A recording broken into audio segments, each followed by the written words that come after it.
How would you like to step into a time machine and go back to another period in history? Fantasy, you say?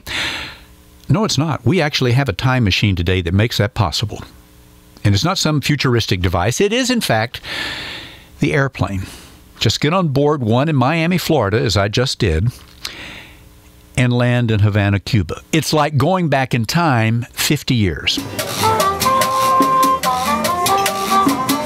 And forget the politics of what's going on the island of Cuba. Just visually, it looks like you're back in the 50s. Due to the U.S. embargo, it hasn't changed much physically in that time. The same buildings just faded. Now, the glory has faded, the color has faded, the paint has peeled.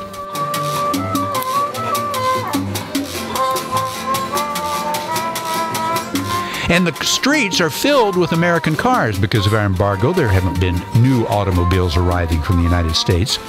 It is filled with cars from the 1950s. Detroit lives on the streets of Havana, Cuba.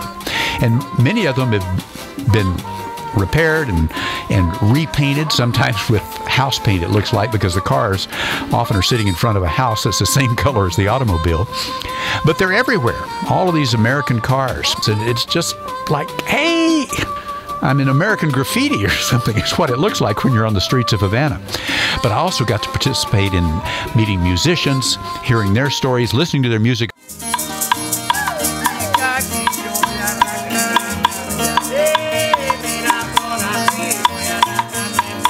And the music is great. We were hearing it everywhere, on the streets, in clubs, and in restaurants.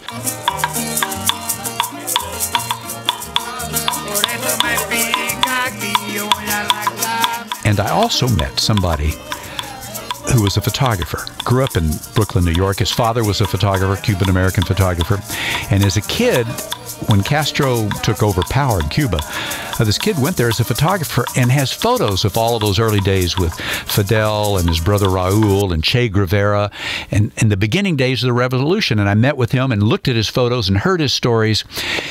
And I'm going to share one of those stories with you this week on National Geographic Weekend. Be sure and tune into the radio show because it is a very interesting story. This is not about politics. It is about just a story about Fidel and his amazing photographic memory. It's not political in any way, but it is a story that you'll kind of get a kick out of when you hear it. So tune into National Geographic Weekend.